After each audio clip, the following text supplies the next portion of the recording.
The local Umpires Association says it shouldn't be left up to them to appoint umpires to local games, but the Newcastle Australian Football Association. The umpires say, under the code's rules, the association should be making the appointments, therefore also covering the umpires for any litigation. However, the umpires have had to make their own appointment since the beginning of the season, controlling the games without any insurance scheme. Newcastle Australian Football Association President Don Geddes says they will not insure the umpires. The Umpires Association have got to appreciate that we're not going to become their employers. We're not going to be responsible for workers' compensation for them, and nor are we going to meet their medical expenses. What we've done with the Umpires Association, who by the way are not affiliated with our league, we've said, you contract to us, we'll then pay you the lump sum for the umpires who perform each week, and then you distribute it amongst your members. It's not our job to do that, and we don't intend to do it. Well, who's going to umpire the games beginning this weekend? Well, this weekend we've made arrangements that all the home clubs will provide the umpire. The umpires say they will stick it out until they get their conditions. An umpire spokesman says they want to umpire, but not unless they're insured. Some are so keen to umpire that they will travel to Sydney to control games this weekend. Late this afternoon, the New South Wales Director of Umpires, Tony St Clair, said that if the dispute continued, no umpires from Newcastle, Sydney or throughout the state will be made available for the Newcastle finals.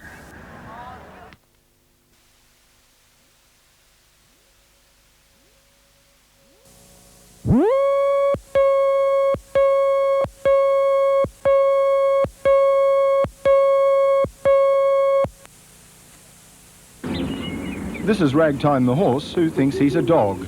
He eats dog food and cuddles up on the couch with owner Paddy Fairchild, just like any pooch would. Extremely smart, and it's just like having another big puppy running around. Not much bigger than many dogs, Ragtime is actually a miniature horse. But when you live in suburban Los Angeles, a dog is okay, a horse is a horse. I've never said he wasn't a horse, and people say, well, a horse is a horse. Of course it's a horse, but there's degrees. The local council says there's to be no horsing around in the suburb of Thousand Oaks. Ragtime is a farm animal and has to go. It is a horse, and it has the special problems that a horse has, and odors, attracts flies, and those type of things.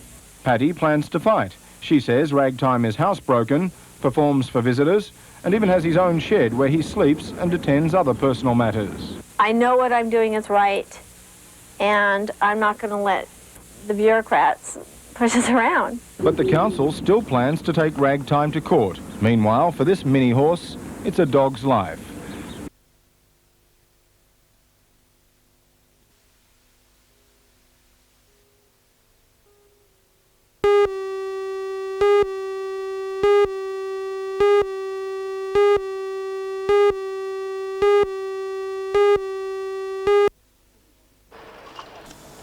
Sydney City Council was sacked by the state government earlier this year.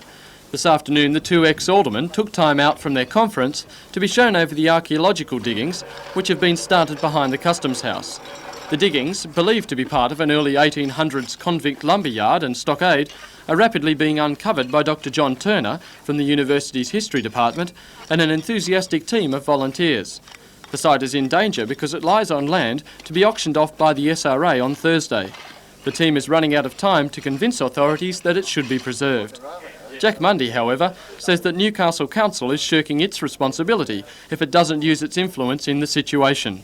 I believe the local government has a responsibility for all lands in its area, both public and privately owned, and it has to show responsibility. So I think it's a question of being more concerned about planning and the environment, and there are really issues that have been neglected by local governments both here in Newcastle and also in Sydney and in Wollongong, the three major cities. Deputy Lord Mayor Don Geddes says Mr Mundy is mistaken about the council's responsibilities and that state-owned land clearly doesn't come under its control. He says the council had sought the withdrawal of the diggings from sale when it was first made aware of the find, but the authority has declined, and he says the council can go no further. Alderman Geddes also says the council cannot ignore the pressure to develop the site. State Rail Authority said yesterday they will reconsider their sale plans if they receive expert advice that the site should be saved. The discovery today of what the team believes to be a kiln floor has given Dr Turner hope that they may be able to do just that.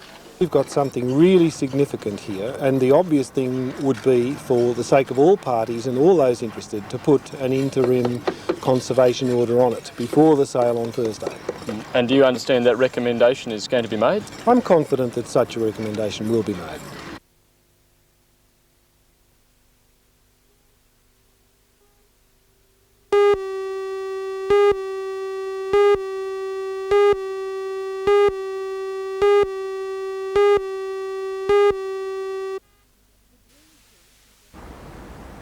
The Dream cruise from Devonport to Newcastle came to a grinding halt this morning after the ship's crew was informed the berth they had booked was occupied. Instead, the vessel was forced to dock temporarily at No. 1 Throsby Wharf. Although foot passengers could disembark, this berth lacks roll-on, roll-off facilities. Passengers with cars are still on the Able Tasman waiting until a Chinese cargo ship finishes loading at the berth they need.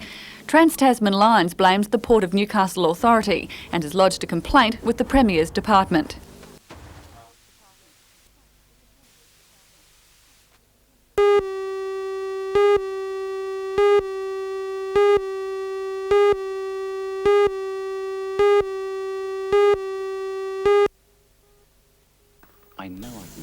Public awareness about just how common child sexual assaults are was heightened last year with an advertising campaign that encouraged people to report suspected cases. Recent studies show that by the age of 18, 30 girls in every 100 have been sexually abused. For boys, half that figure. Now one step further ahead, the Education Department will play an important role in the government initiative, which involves youth and community services, departments of health and corrective services and the police force. From today, teachers must report any sexual assault based on reasonable grounds for suspicion. Where a member of school staff suspects that a child has been sexually assaulted, they're required to advise the principal of the school, and the principal of the school is required to notify the Department of Youth and Community Services. Now, whereas this has taken place in the past, the difference now is that it's mandatory. Although Regional Guidance Officer Ian Shepherd says teachers are now being trained to recognise the giveaway signs of a sexually abused child, the effect of the new law remains to be seen. I think we'll have to wait and see as to whether there are more cases notified as a consequence of the change in the law than there have been in the past. Perhaps there may be some increase. I think we'll just have to wait and see. With the introduction of the new law, the Education Department says teachers will not be involved in the investigations into suspected cases of child abuse. That will be left entirely in the hands of Youth and Community Services.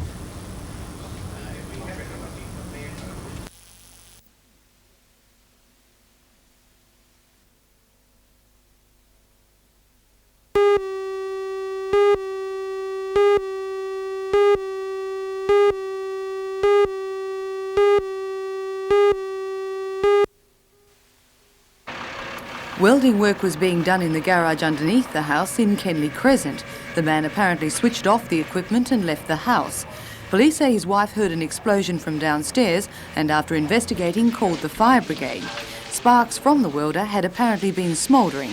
The fire destroyed a number of motorbikes. Damage has been estimated at over $20,000.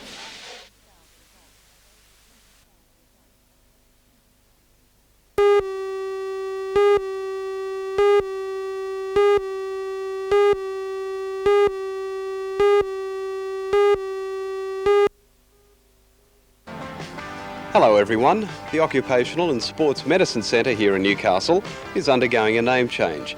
Still with the Hospital Corporation of Australia, the centre will continue to be a major rehabilitation unit in the region. For all the news, join us tonight at 6.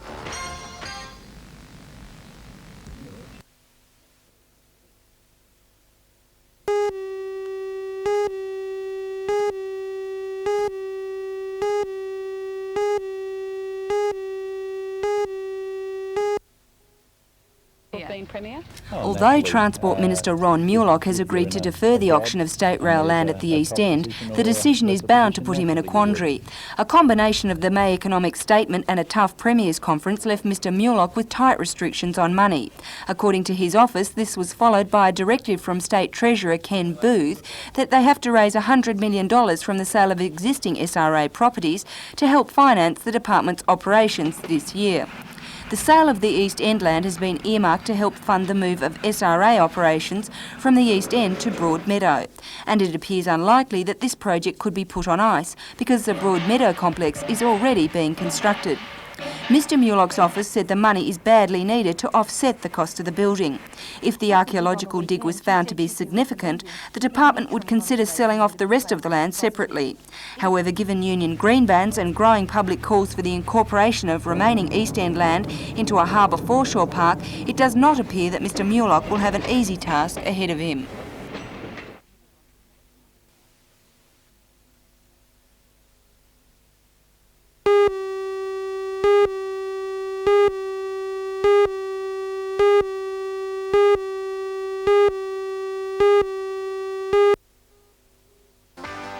The Chief Executive of Coal and Allied, Bruce Thompson, says that his company is losing customers as a result of the two-day-old strike at its 11 coal mines. Mr Thompson says the strike is illegal. For all the news, join us tonight at 6.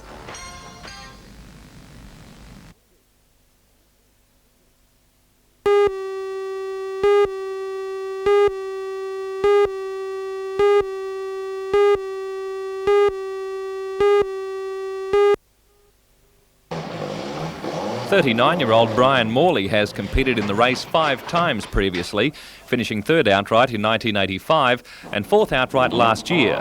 More than 150 teams will be taking part in the 460-kilometre event over rough dirt tracks, creeks, rocks, sand, dust, mud and open tracks. As on these open tracks, speeds can reach anything up to 190 kilometres an hour. Morley's car, totally designed and built by him, is powered by a 1600cc Nissan engine. With $20,000 in prize money, the race is the richest off-road event in Australia, and Brian says he's got the car that can win it this year. So I've rebuilt another motor and gearbox to make it more reliable and hopefully do better than last year. You think that'll give you the advantage of getting better than fourth or third that you've got in the last 2 years? With the gear ratios and tyres from Yokohama, I think, yes, we will get up further than fourth and third, hope. Competition, how's that looking this year? Very, very stiff. Neville Boys from Cessnock is running very well. And there's a few others in their class. Craig Martin, who is very good all the time. They're going to be very hard to beat, but hopefully we'll be able to keep with them at a tighter track like Kempsey is.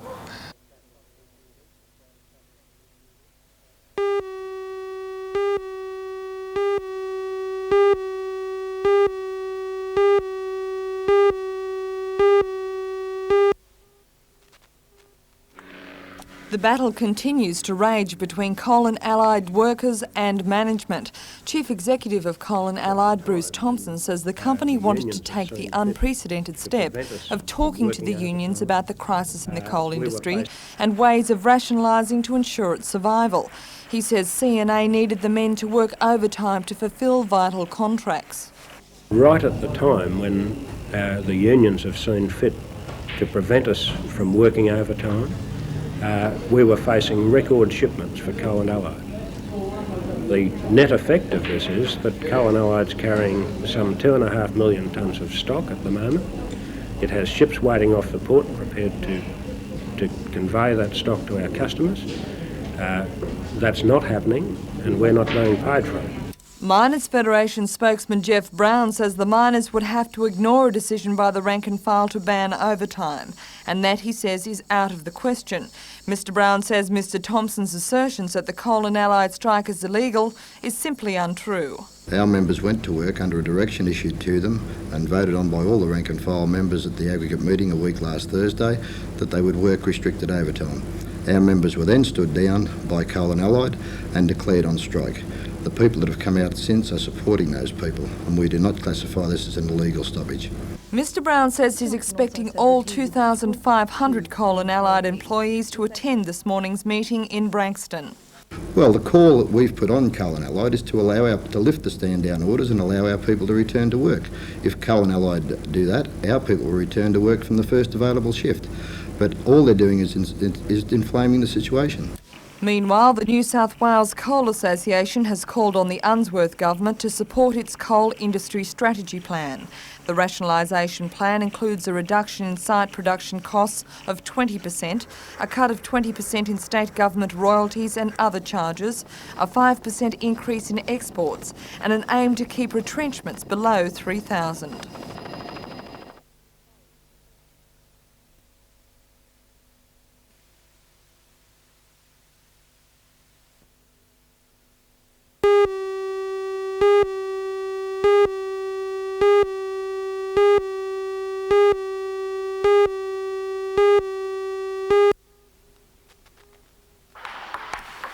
Cardiff's 16-year-old Shane Woseen won the men's B-grade state title at the weekend. However, he'll be going to the Nationals to play in the junior section. Shane already holds the state under-19 title and is ranked number 4 in Australia in the under-17 age group. Meanwhile, 22-year-old Gary Harble, the national number 1 player, not only has the Nationals coming up, he's off to Hong Kong next Tuesday for the World Cup. It brings together 16 players from around the world, with Gary representing Oceania. However, Gary's main ambition is to play at the Seoul Olympics, where table tennis will be played for the first time next year. Yeah, my immediate goal is to qualify for the Olympic Games, which is on at the August the 10th in Melbourne.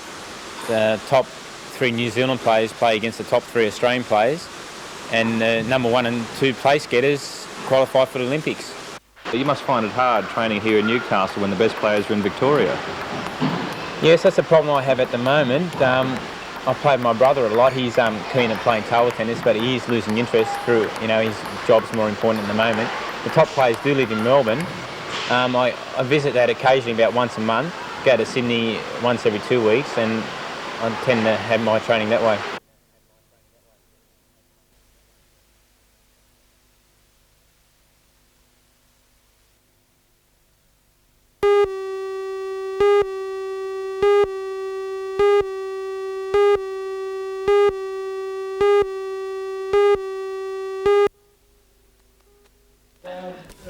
Three of the 5 are soccer players.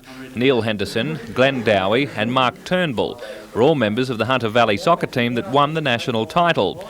Also in the team is Ruth Campbell, who will compete in the 50-metre sprint, 100-metre walk and long jump. Last but not least is swimmer Glenn Rose.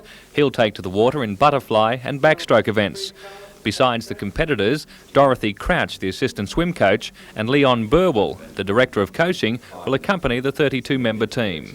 They've been training all the time and they now are at peak condition, and we're expecting big things from them.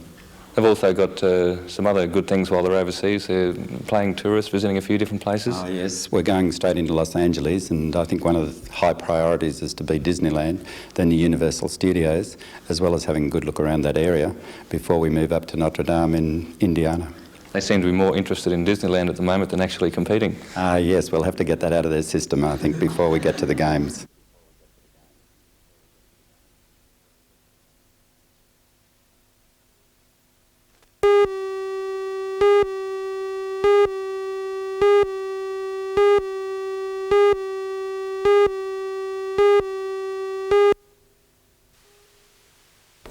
With allegations of corruption in the State Rail Authority still running hot in Sydney, State Transport Minister Ron Mulock must have been glad of the respite offered by a trip to Newcastle.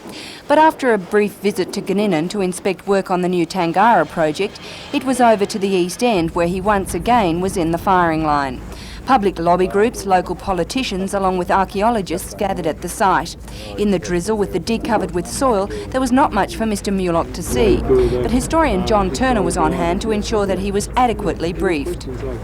Mr Mulock repeated several times that if the government archaeologists' findings were significant, the land would not be auctioned.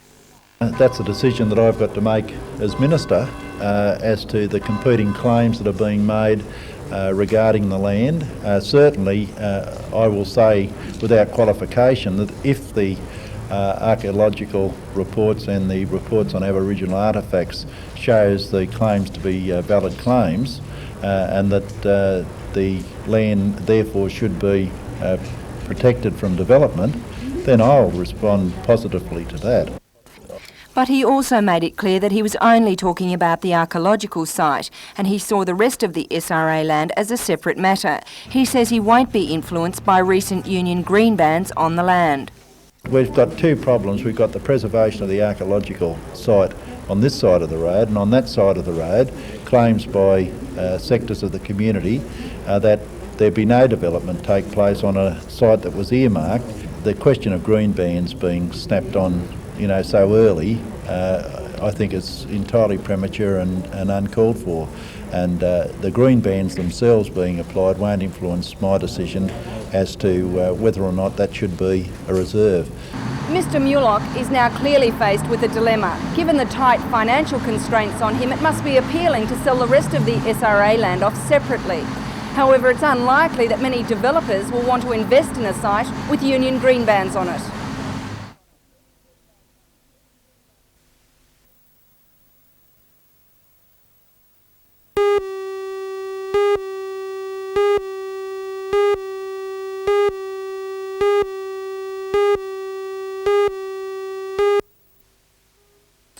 General practitioners in country areas do a lot of after-hours work in the smaller hospitals. All over the Hunter Valley, in the coalfield areas and in the Upper Hunter, people rely on their general practitioners to provide all sorts of care, including accident and emergency treatment. The doctors are given what are called visiting medical officer status. But according to Hunter AMA President Dr Gaber Major, cuts to the doctors' after-hour fees for visiting hospitals are being reduced to such a level that it really won't be worth their while to go out at night, especially when many have to pay big petrol bills because of the large distances involved. As a result of the May mini-budget statements, there is a proposition that the fee for doctors attending emergency services in country hospitals is to be reduced by up to a third. Now, currently, a doctor going out to the hospital in the middle of the night would receive $21 on the average for his call. And as of 1st of August, the proposition is that this will be cut down to roughly $14 or $15.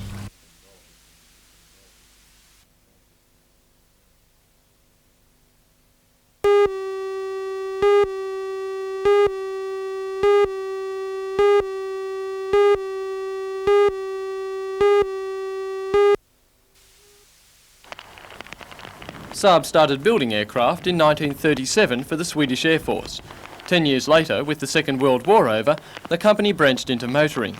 To celebrate this 40th and 50th anniversary, a very rare Saab 91C is leapfrogging its way up the east coast from Melbourne to Townsville. The trip so far has been plagued by bad weather, and Williamtown today was no exception. The Saab, built in 1953, is one of only 3 still flying in the Southern Hemisphere, and the only one in Australia. It was brought over from Sweden in 1954 to be shown to the Australian Air Force when they were looking for a trainer. The Australian-built Windjill was eventually chosen for the role, and the Saab stayed here as a private plane. According to pilot Eric Jensen, the aircraft was very advanced for its time. With an airspeed of 130 knots, it can keep up with many current-day planes of comparable size. The 4-seater aircraft was also designed to be used as an ambulance. The extended cockpit cowling opens, giving plenty of access room. The front seat is easily removed, allowing a stretcher to be placed inside, with still room for another passenger. The 10,000 kilometre trip continues tomorrow, with next stop Grafton.